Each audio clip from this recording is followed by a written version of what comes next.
So today's talk is all about the fourth chakra, the heart center. And this is part of a series that I called the Joyful Chakra series because they're supposed to all work together in beautiful harmony.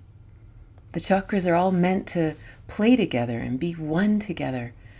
And that's not necessarily how it works in our world. And the heart is a huge challenge. The heart is the place where we feel the most pain. And it also makes us feel like there's no hope. Like my heart is broken. I'm grieving. I'm frightened. I feel alone. All these things, they all feel very final. Like I will always feel this way. And there's a lot of weird ideas in society that support that. That, well, these kind of things never go away. The best you can do is sort of distract yourself or try to keep busy. And even if we don't say that as kind of pretending it's good advice, that seems to be what the answer becomes. Just keep busy, just tune out, just drink something, smoke something, take something, do something just to try to quell the horrible feelings we have in our heart. And that's the only option. So it's a really interesting thing to talk about. What is it really all about? How does the heart center fit with all the other chakras? How does it fit and actually create harmony between our divine self in the upper triangle and our physical self in the lower triangle? And why is it so hard? So that's what we're going to talk about today. So we've often talked about how we have these 7 chakras. And I know most of you guys know all about the chakras, but I'm just going to explain them for anyone who's new. So if you imagine the upper triangle, this is our 7th chakra. This is our connection to God, the divine, the quantum field, infinity, all the things that we can't really describe because it's infinite. We can barely conceptualize infinity. All we can do is imagine the most possible options we can even fathom, and we've already lost ourselves because it's even more than that, right? So this is beyond our comprehension, and yet we're connected to it like the fetus in a womb, like the umbilical cord. We know it's there. We know it can nourish us, even though we can't see it and we don't understand. Then we have the 6th chakra, our third eye, which is how we hear. This is like our satellite to this interesting infinite space that says, okay, I'm floating through infinity, but what are my instructions?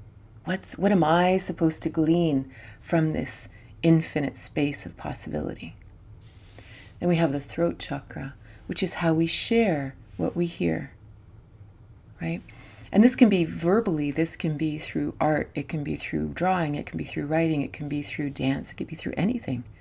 But this is our expression of this divine self. So this is what we call the upper triangle. It's kind of our most ethereal, spacey existence, right? Because we always say that, right? That we are both energy and matter. We are both spiritual and divine. Well, this is our energetic representation or our divine representation. And then we have our physical body. And if we come into our 3rd chakra, just above the navel, this is my ego. This is who I am. Not in a bad way, but this is what makes us all different and interesting and unique. All wonderful permutations of the refractions of God, however you want to understand it, but we are all these interesting, unique beings, all with a different assignment, right? And, okay. And it's perfect. So to be able to really connect in with that 3rd chakra is really valuable, right? This is really important. Then we come down into the 2nd triangle, like we're tracing the lower triangle here. We go into the 2nd chakra. The 2nd chakra is where me, who I am, interacts with others. Oh, look, there's all these other humans here. How cool is that? How do I interact with them? What can we do together? It's like the great sandbox of life. How do we interact and play? And, obviously this is where things also get woolly in our world. With disconnection in the heart, this becomes power struggles, dynamics, kind of a lot to the question about why is there so much dysfunction in relationships where there's so much mojo, right? Very fiery, right? And then there's the first chakra. And the first chakra is literally our incarnation on the earth. This is our physical presence. This is how we fit into community, the village. It's how we connect with nature. So this is our beautiful connection to source energy on the planet. So if you imagine we have this divinity here that we understand through infinity, quantum fields, things like that, we also connect with the divine or source energy through the earth also. And that's that grounded sense of self. So we have this lower triangle, our physical manifestation here. We have this upper triangle, our energetic divine manifestation. And in the center, this is our heart center. And ironically, this heart center, this chakra, is called anahata. Anahata. Anahata. And it means unstruck chord. And what's really fascinating about that is that most of the times we associate sound with something being struck, right? Sound happens because you clap your hands. Sound happens because I'm speaking. Sound happens because I hit a note on a piano and it strikes the chord and it makes a vibration in the world, and my ear picks up that vibration and I've heard a sound. But when nothing is being struck, there's an unheard sound. If you really sit quietly in silence, we can hear things there too. But it's silent. And yet it's so full. There's so much potential there. It's like the potential of Zen, where anything is possible. It's actually where we connect with infinity, right? It's the infinite possibilities of merging the divine and the physical. And so we sit in this incredible silence in the heart. This is a healthy heart chakra when it's silent. Can you imagine, like in our world, to have a silent heart, and that this is our most expansive, loving state, with a silent heart, unstruck chord. It's unfathomable. It's one of the reasons that we struggle so much with the heart chakra, because we don't understand what love is. We don't understand what it is. We think it's all about drama and difficulty and control and power and pain. But that's not what love is about at all. That's something else. So now imagine, let's begin with this idea that our heart center is meant to be empty. And when I say empty, I don't mean nothing. I mean silent. That potent silence that we feel when we're quiet, right? So we have this beautiful silence. How is this possible? How is it possible to have a silent heart chakra? So think about its intersection. It's the intersection of our upper being and our lower being. And again, this isn't like a better and worse thing. It's just this part and this part. What causes the heart center to be filled? What fills it? Well, from the upper triangle is also, in this physical world, is where we amass information, right? This is where we learn data. We go to school. We learn stuff. We learn from our families what's right, what's wrong, the goals of life, success, failure, All these things, all the rules, right? Politeness, everything. It's all stored up here. Well, this is very confused. There's a lot of contradictory things going on between our ears, forgetting about intuition, but just in our brain. There's a lot of stuff going on up there. And what's really interesting is our brain, although it doesn't seem kind of intuitive like this third eye thing, it is still energy.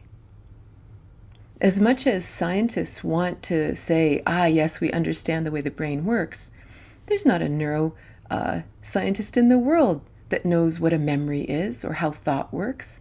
Everybody admits it. It's not hidden. They can watch parts of the physical brain light up when things happen, but they don't really understand why it's happening. Nobody understands why all of a sudden we can start singing some jingle from a cartoon or a commercial from our childhood. Where was that stored? Why do we know things that we shouldn't know? Are we connected into the, collective consciousness? There's so many things we don't understand about what's going on up here because it's energy and it changes all the time. It's constantly shifting and changing. It's connected to our physical world. It's connected to the infinite world. Very confusing. And we haven't been taught a proper structure to really be able to interpret it in a clear way. So if you imagine that our mind is full of confusion, full of a million thoughts, being able to still our mind is something that we're all learning. That's probably what drew us to Insight Timer to begin with. So we have all of this going on. Well, of course, this is coming into the heart chakra because it's connected, right? So the heart chakra is this powerful, powerful force of love and connection. It's literally what connects each other, right? So now all of a sudden, all these thoughts and stuff are filling in the heart chakra, and it's getting mixed up in love. It's getting mixed up in empathy. It's getting mixed up in relationships, and all that power, oops, just hit mic.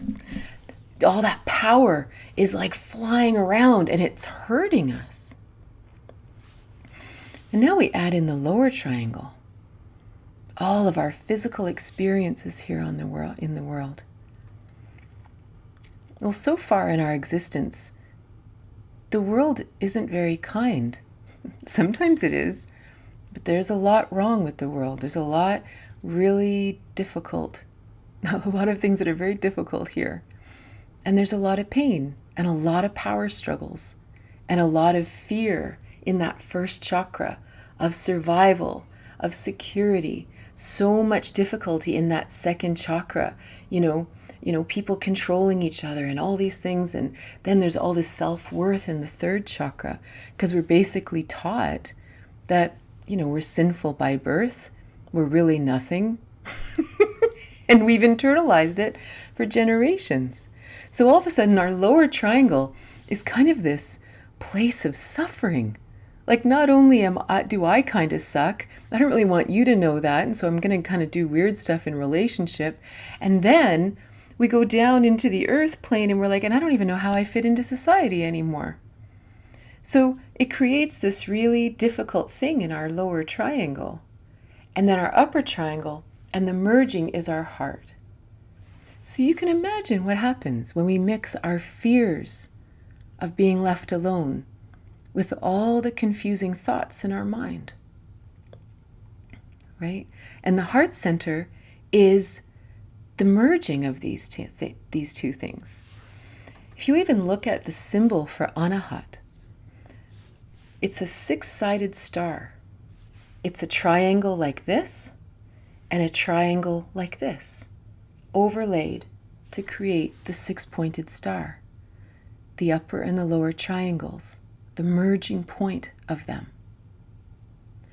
So ironically, when we want to heal the heart chakra, it isn't about diving into the heart chakra and fixing it. It's actually about healing the other two ends. It's about meditation and looking at our thoughts, looking at, wait a minute, this confusion isn't necessary, right? We don't need to have this. And we slowly start to straighten the roads in our mind. And we start to come to this beautiful space of reason and clarity. And all of a sudden, the issues of the heart aren't so confusing. Then we start to clean up the lower areas. We start to see the power struggles. We start to realize that, wow, we live in a world of abundance. There's nothing to be afraid of. All I have to do is open and connect and trust people and find people I love and be clear about who I am. To even this, just the simple healing of the third chakra, to truly come to a place that no matter who I am, I'm awesome. Like awesome. I'm writing a new book right now. And it's funny, this morning, part of the thing I was writing about was this idea that I think the book's going to be called Healing from a Sociopathic World. And so this is interesting that we're talking about this morning. And I was writing about how body image, like in the third chakra, for example, how we're taught that we're all not only supposed to look like Barbie or Ken, that we're actually all supposed to be a certain height and a certain body type and a certain skin color and a certain hair color and a certain eye height and all these things, which is nonsense. And it's actually inhuman. That's not how humans were made. We were made to be a million different kinds. That's why we're all different. That's why we're here. We're here to experience the difference and the contrast and the joyful contrast, not the negative, but the actual differences between each other. That's why we're so different. So the idea that we were taught that we're all supposed to be exactly one thing, one chosen thing, it could have been anything, but we're supposed to be one thing, and everyone else is a big loser, right? This really messes up our third chakra. This really screws up any sense of self to imagine that every single person here is literally epic. They're amazing. Every one of us in our absolute perfection right now. Not when we achieve this, not when we look like this, not anything. Right now, we are all exactly the humans we're meant to be right now. Can you imagine? Just simply having this beautiful third chakra, happy to be here? Happy to be here. Hey, look at the car I got. This is different than the last time. And we just go for a drive. It's epic. So if we heal the third chakra, then the second chakra starts to become easier. Then the first chakra becomes easier, right? And then all of a sudden, what's funneling up into the heart center? Happiness and quiet and peace. So now you imagine you're happy with who you are. Your lower triangle is, you're like, you know what? I don't really get this planet, but I'll play while I'm here. Okay, cool.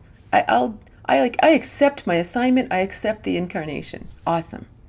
And then up here, we've actually developed a reasonable set of ideals that we can live by and philosophies that actually make sense in the world. And it creates a quiet in our mind.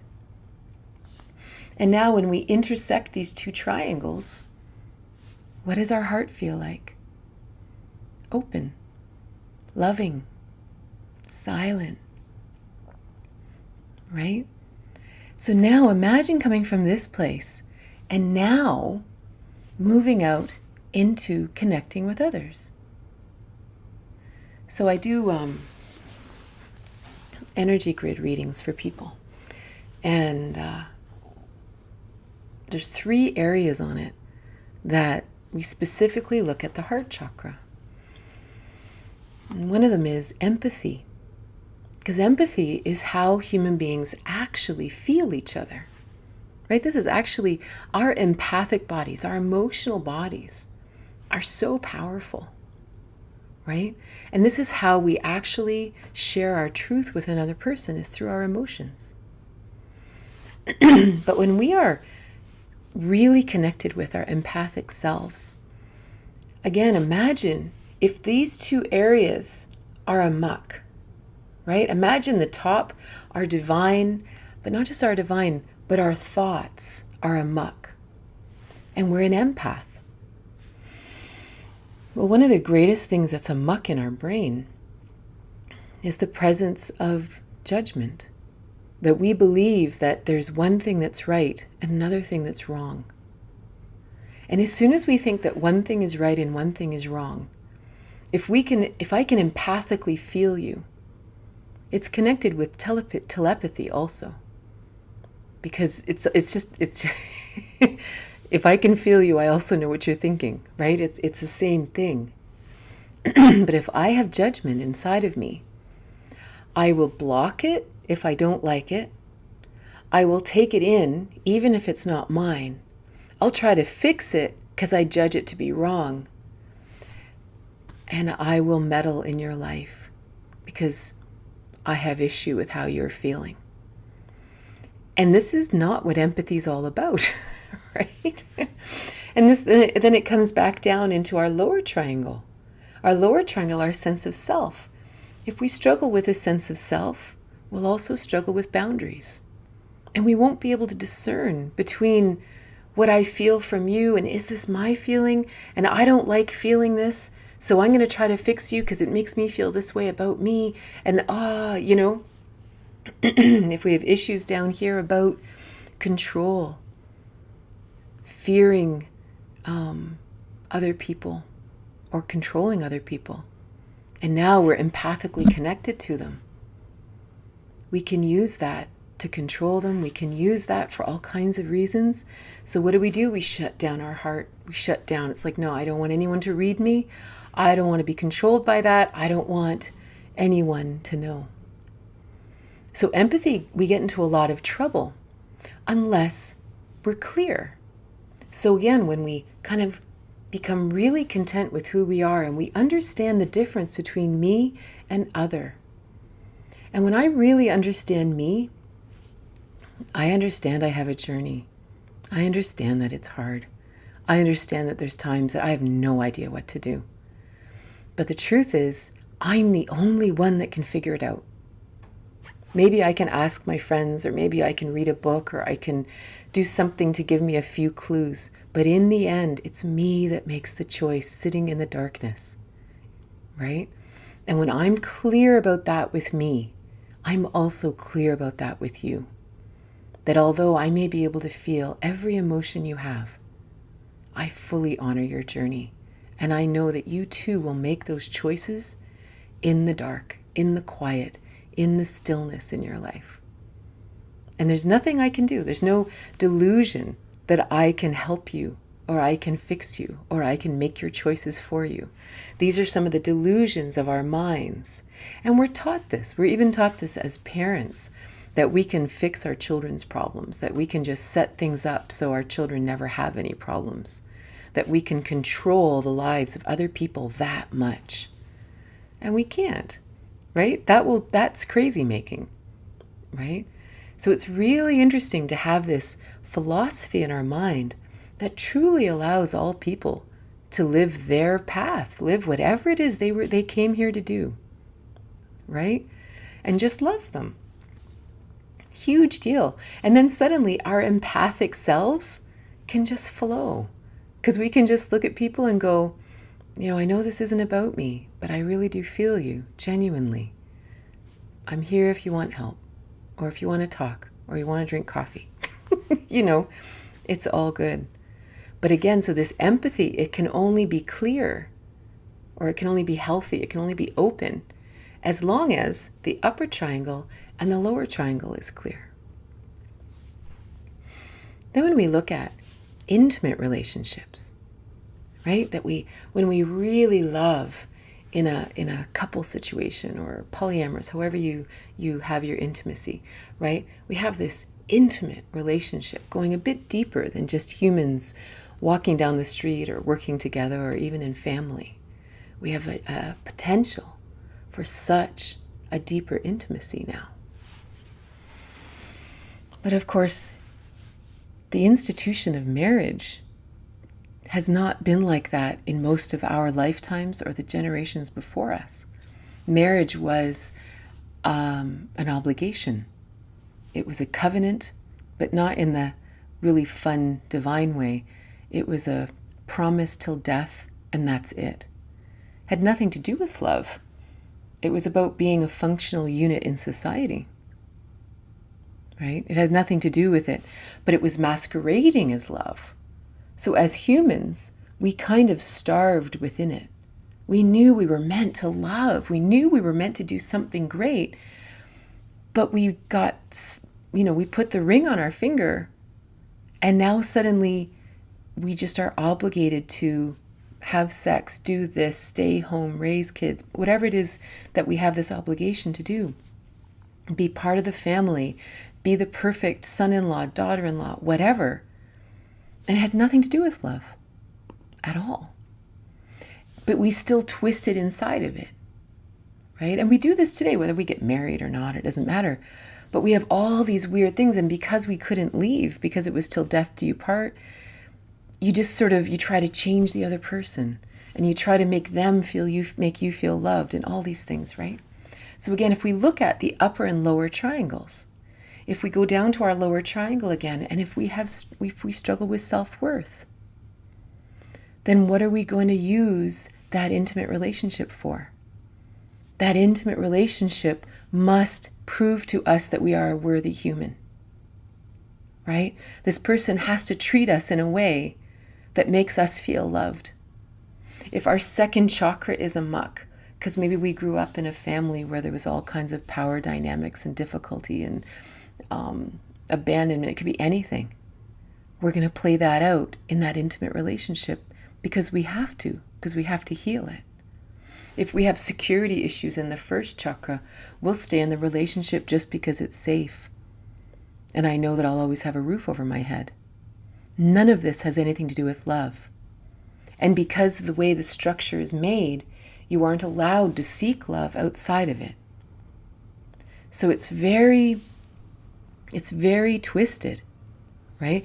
And of course, this mixes with all of the thoughts and philosophies and ideals and all these things about marriage. You have to do this, you have to do this. The number of things, ideas in my head when I first got married, like I had one philosophy in my head, and I don't even know where it came from, but the saying was, a mother raises a son so far, and the wife raises him the rest of the way. Which, saying it out loud right now, 30 years later, sounds so horrible on so many levels. Like I can't even tell you.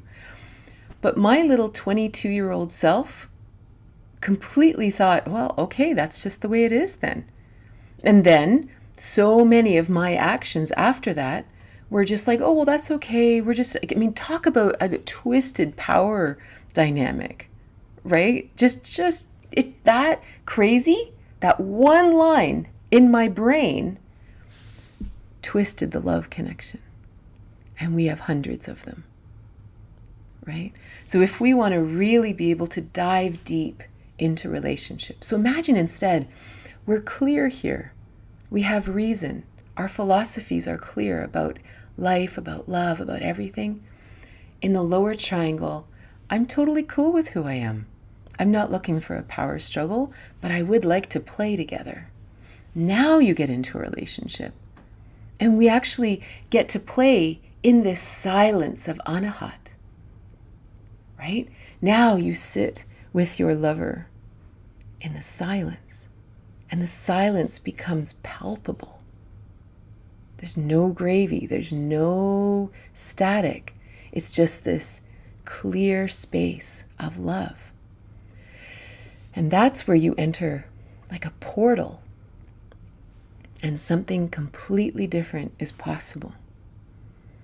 For me, this is the journey of bringing something like Tantra into your life.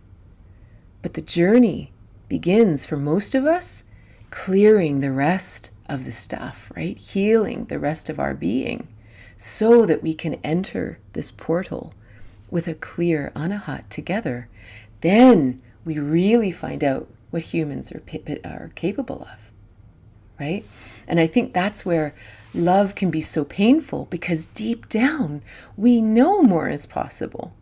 We know as humans, we are capable of something divine and fireworks and holy mackerel, right? And it never happens because of all of the static here and all of the static here. The relationship just never really goes there. And the other section we look at is unconditional love. To imagine unconditional love. And it actually begins with self. If you imagine love is simply connection. So now we look at our 7 chakras. I look at who I am. I look at my divine self. I look at my connection into the earth. I look at my third eye. I allow all of my chakras to be connected. This is love. This is connection. This is self-love. This is me fully connected into me. When I'm fully connected, when all of my bits are lined up and happy and playing together, how can I do anything but be unconditionally loving? Right? Because if I can honor all of that is inside of me, because realize when I say all of that that's inside of me, it's everything. It's the happiness, the joy, and it's also all the dirt, right? It's the regrets, it's the fears, it's everything. We are all works in progress. And we're all learning every single day, right? We're all constantly pondering and chewing, and we're just always figuring stuff out, right? So when I say that I love every single aspect of who I am, I mean everything, good, bad, and the ugly. And I'm like, well, isn't this quite a ride? This is unconditional love. So if I look at you, I assume you're some other conglomeration of the good, bad, and the ugly also. Awesome. I expect you to be nothing else because that's why we're here. We're here to play. We're here to, find it all out. So then all of a sudden love becomes very simple. There is no static in love. We start to understand that if we're really confused in love, we maybe just need to take a look at our philosophies. What's in there that's not us? What have we absorbed that maybe is truly a part of someone else's existence? It's like looking at the process of alchemy, right? Turning lead into gold. You have this amazing cauldron, this amazing cauldron. Then you have all the ingredients. But the ingredients must be pure. And not pure like you sinful toad. Pure that it's just you. Get rid of the ideas of your parents, get rid of society, get rid of the fears, get rid of what that person said, get rid of all of that, because that's not real. And it has nothing to do with you. And we don't get to turn into gold as long as those little impurities are floating around our consciousness. We get rid of all of that. It's easier to be loving.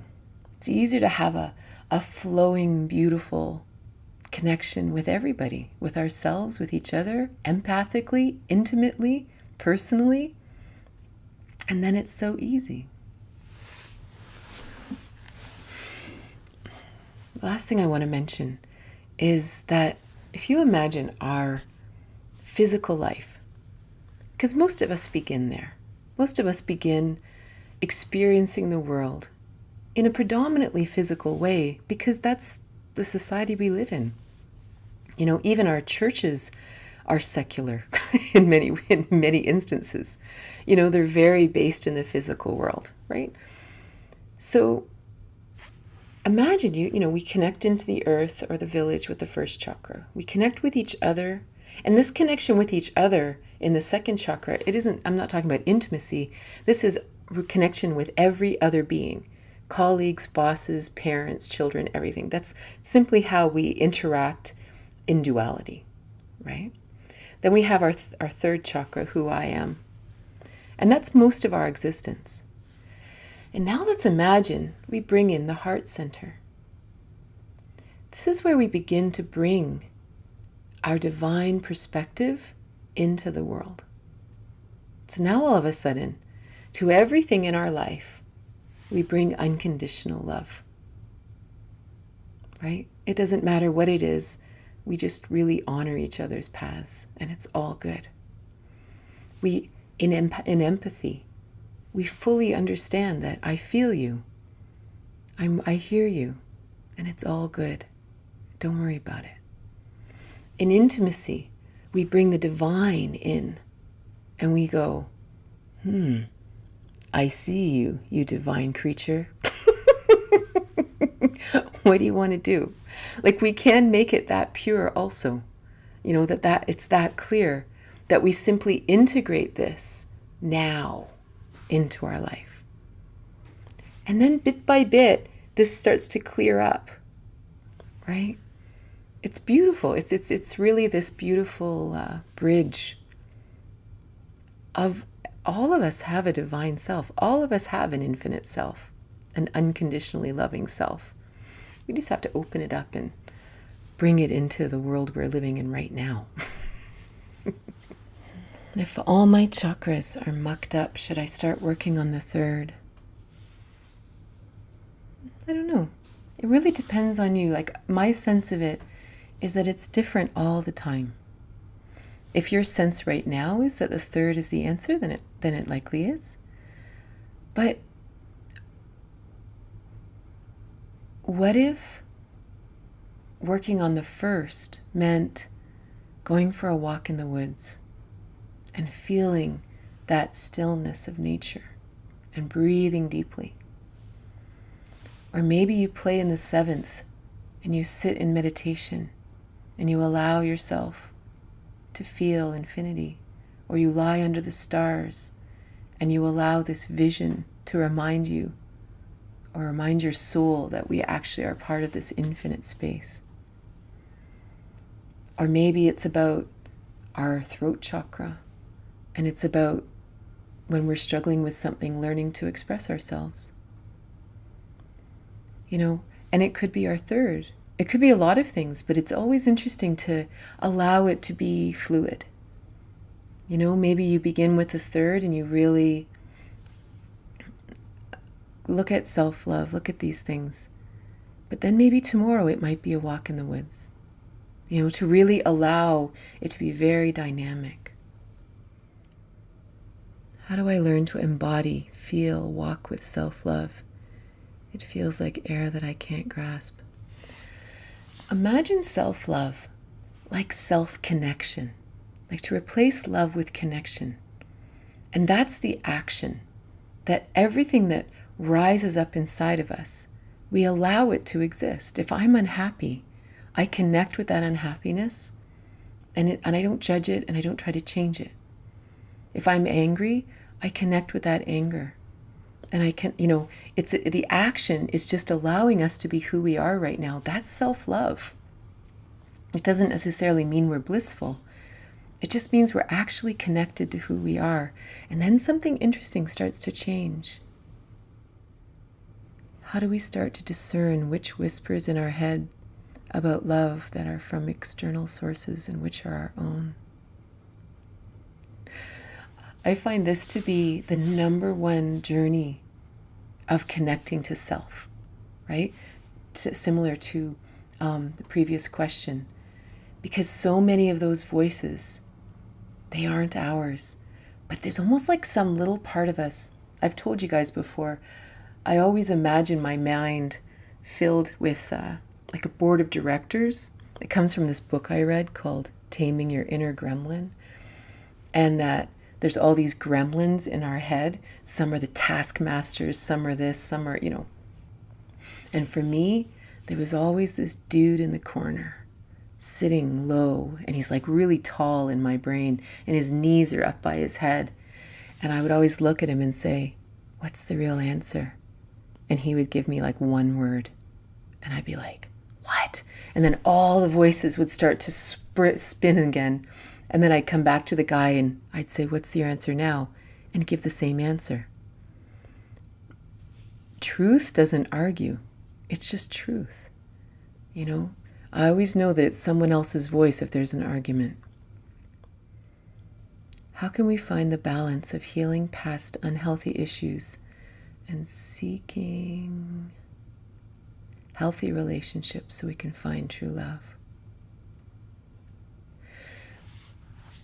There's two things that I would mention there, and not to simplify it by any means, because it's not simple. But for me, the number one thing is actually just even seeing the patterns. Seeing the patterns objectively and with kindness, to really look at myself and go, wow, you're repeating this again. You know, and even often multiple relationships aren't exactly the same, but they're close. And that's interesting. And for many people, it's really, really healthy to enjoy time alone, to not need to be in relationships. Like I remember when, after I divorced, I was dating a lot, you know, and my daughter says to me, she was about 17 or 18, and she looked at me, and I don't know what I was going off about something, I don't know what. And she goes, "You know what's so weird?" She says, "It's like there's you. Then there's this shadow beside you of whatever man it is you're looking to fill it in with." She said, "It's like you've had a partner for so many decades. Like you're so accustomed to having someone in your life, you don't even know how to be alone. And so you're just simply looking for someone to fill this empty space." And that was really interesting to me. So it's really interesting when we're accustomed to relationships, unhealthy especially, to actually say, you know what? I'm going to become an individual again. I'm going to figure out who I am. You know, there was a great book written by the people who created Access Consciousness. I think it was called Divorceless Marriage or something like that. And they talked about wanting to be in a relationship. And you meet this person and they have a really nice car. And they say, "Come on in, let's go for a ride in the car." And then you try to get in the car and you realize you don't fit. So you're like, well, if I cut my arm off, then I'd probably fit. So you cut your arm off and you get in the car, and then you realize, oh, this is uncomfortable. Well, I'll cut my other arm off, you know, then I'll fit. And then that's still uncomfortable, so you cut a leg off, you know, and so now you're like a one-legged person. And you stay in the car for maybe a couple decades. And then you end that relationship. But what does it take to get into another relationship that isn't the same car, that you didn't fit the first time? Like we actually have to find our arms again. We have to find our legs. We have to find all the parts of us we cut off to be in that relationship. And that's why the alone time is so important. We have to unmorph ourselves. Because we naturally morph to our partner. So alone time is really powerful. Like it's more powerful than we think to really break those patterns. What if you see these aspects and can express, but your intimate partner doesn't, or they hold on to, or appear stuck on another level? Maybe I judge.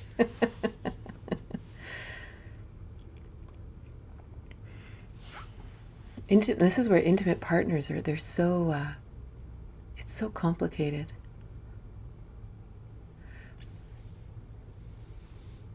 Again, to simplify it down to 2 points, which is obviously incomplete.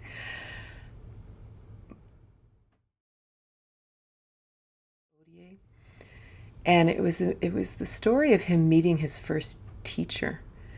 And this guy was sort of this wild card tantric dude. And he was married, and they were talking about something about his marriage. and about, what's it like, or what does your wife think about this, or what does, she think, or what are the expectations in your relationship? And he said, we have no expectations of each other in our relationship. We are both married to the Great One. We're simply spending time together. And I find that fascinating, right? To be married to the Great One, but you are who I choose to spend my time with. Or I choose not to, right? Like, it doesn't have to be complicated. We don't have to change each other's paths. If our paths are no longer together, then they're no longer together. And if they are together, then they are together. Like, it doesn't have to be complicated, especially if this is our primary marriage, I had 2 points. What was my other one? I don't know.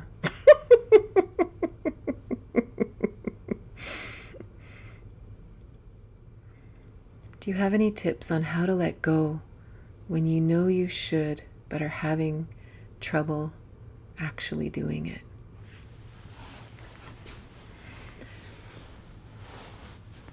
I am a very prayerful person, whatever that means to you. I don't trust my mind to make decisions at all. My mind is brilliant at mathematics and spreadsheets and web design and driving cars. But when it comes to making decisions, I close my eyes and I ask for guidance, always. Especially in relationships, especially when there's other people involved. And, well, I do it always, actually. But, so if you're in a relationship and you just don't know, then you just ask for guidance, but in an action type way, like to really understand that you'll be given guidance. Like, it isn't just talking. It is, do I say this? Do I stay? Do I go? What, and listen. And then find the answer. And maybe you don't get an answer right away. But then you just let the question ride. And then all of a sudden you're driving in your car and you hear some song and you hear the words for the first time, even though you've heard the song 40 times. And you say, oh, and you get your answer. Just to always know that an answer comes. And if an answer hasn't come, then we don't have to take action. We're not in a hurry. We're not going anywhere. There's no pressure. But just to really allow life to unfold as it is. Like, it's the right answer will come at the right time. The people who are the opposite of repetitive partners but prefer or are more comfortable being alone. I don't believe that all people should be in intimate relationships. I don't think this is part of our structure, that all people must couple, and if you don't couple, there's something wrong with you. I don't know where that came from. Like, I can understand it on a primal level that, we need to create new babies and stuff like that. But everything beyond that's a construct. Everything beyond that is, it's just a creation. It's just something that humans have come up with as a ideal life or something. But many people are very, very happy living alone, being independent, being an individual, being that. And I think what's really beautiful is allowing being in a relationship to be a choice. It's just a choice. It's not a requirement. It's not a self-worth issue if I don't have a partner. There's nothing attached to it. And I think once we come into that place, we truly come into a place of choice in relationship. And then all of a sudden, if we don't like being in the relationship, there's no external structure holding us there against our will. We are individual humans. That old, we come in alone, that we go out alone, or however you want to say it. That's our primary space. And if we choose to play with another, if we choose to join with another, it's a choice. It's not a requirement. You know, I often think of how many people choose to be monks in the world. They live very fulfilling lives. This is their incarnation. It's their assignment. Awesome. They're not missing out. You know? It's very important to know you have choice, because I even found that interesting when I became single. Because when I was married, I was very attached to being married. I was very attached to being in a relationship. And it took quite a while, like, because people would say, like, so have you found anyone new? And it's like, I understand just the curious question, but it was more than that. It was, oh, you're just single? And I'd always be like, how is this a negative thing? Like, it's such a curiosity. Like, it's just so it's so weird. It's just strange. Once that spell is gone, like, it's like a spell that says this is the ideal way to be. And once it's gone, it makes no sense at all to me. You know, it's like, well, if my only goal was to simply have a partner, regardless of the quality of the relationship or regardless of anything else, well, that's easy. But to actually choose something, that's different. It's just such a funny world. It's so funny. The true challenge is being independent in a relationship when we're being told to surrender our identity. Right? And it's so ironic that the reality is when we're independent, when we are whole, when we are truly who we are, the magnetism between you and your partner is actually higher. Right? There's actually more magnetism there. The more you become like each other and you kind of become kind of milquetoasty, all the fire disappears anyway. So it's kind of it is an interesting oxymoron or a paradox or something. So thank you so much for being here, and I will see you soon.